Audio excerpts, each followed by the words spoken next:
there just isn't evidence that everyone wearing masks will prevent the transmission of coronavirus in our communities. Yeah, because the bacteria go through the mask. But they are very good for protecting other people if you have a cough, bad throat or a fever and you think you might be infected. Centers for Disease Control and Prevention said only health personnel and people confirmed to be sick with COVID-19 should be wearing masks. But that recommendation may be changing. When we get in a situation where we have enough masks, I believe there will be some very serious consideration about more broadening this recommendation.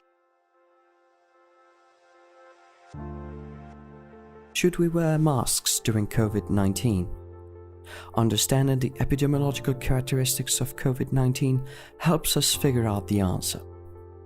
The main transmission route is through respiratory droplets and fomites during close, unprotected contact between an infector and an infectee. Aerosol transmission is possible when certain aerosol-generating procedures are conducted in relatively closed spaces with high concentrations of aerosols, such as healthcare facilities.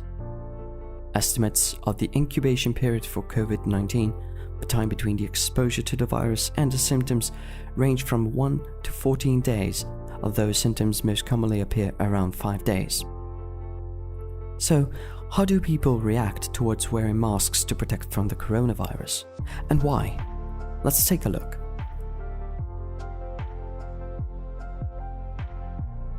Some believe that wearing masks improperly might increase the risk of infection, and that things like continuously touching the high-risk area of the face outside the mask with your fingers may be a cause of transmission. Even a mask that is somewhat effective can breed a false sense of security in its user, leading them to forget to wash their hands often and avoid touching their face, the most effective methods for prevention. Mask improperly can actually increase your risk of getting disease. It can also give you a false sense of security. Panic buying can easily lead to crowds gathering and increase the risk of infection. Adequate medical supplies must be ensured for the frontline healthcare providers first, since they have a great shortage of masks. The last thing that we would want is for individuals to buy masks, hoard masks, and really make it even more challenging for our healthcare workers who are going to be infected themselves and then infect other people as a result. Yeah, this is a real problem. Lastly, to many in the West, the mask itself represents sickness. And a lot of people wearing masks can definitely induce panic. So what are the reasons for encouraging the public to wear masks? Number 1. Masks can capture droplets.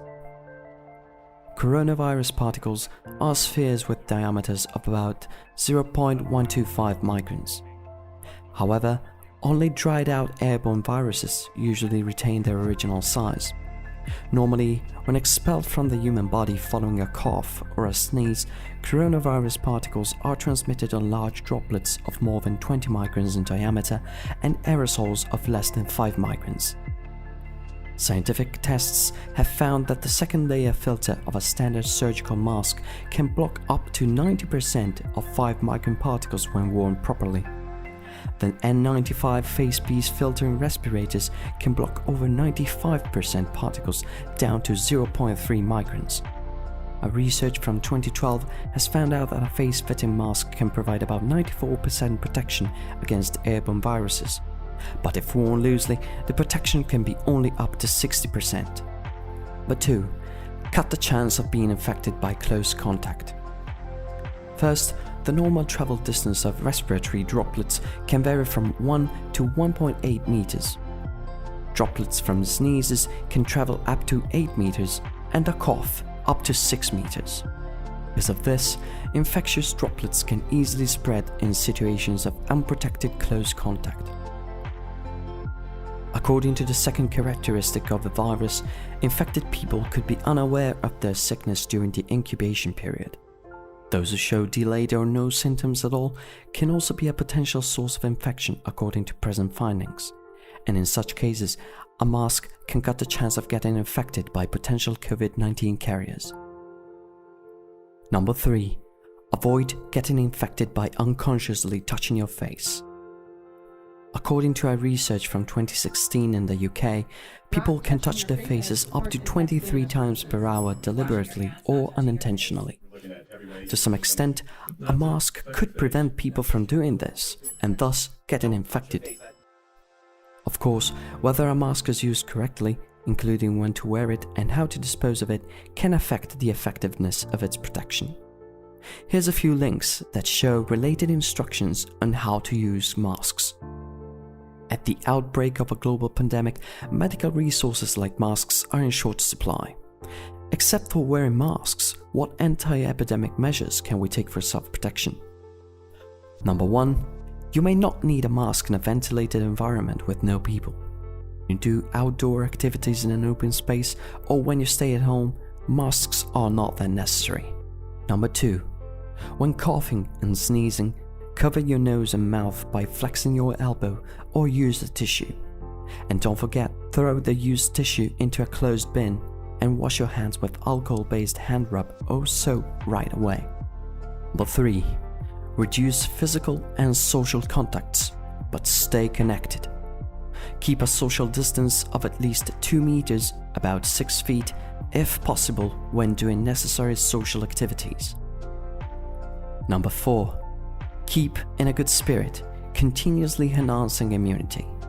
Every cell in our body is the best resource to help us fight against the virus. Number 5. Be careful about hygiene in public toilets. There is evidence that COVID-19 infection may lead to intestinal infection and be present in feces. Although there are no reports of fecal-oral transmission of the virus to date, COVID-19 could still be transmitted through the stool, considering that infected patients had no choice but to touch the flushing buttons and the taps before they could wash their hands. In addition to always keeping your hands clean, experts also urge citizens to fill enough water into the U-shaped water traps connected to the bathroom floor drains, and to close the toilet lids before flushing. Last but not least, whether a person chooses to wear a mask or not, mutual respect and understanding are needed. The most important thing for everyone during this period is to actively respond to the epidemic and strengthen self-protection and the protection of those around you.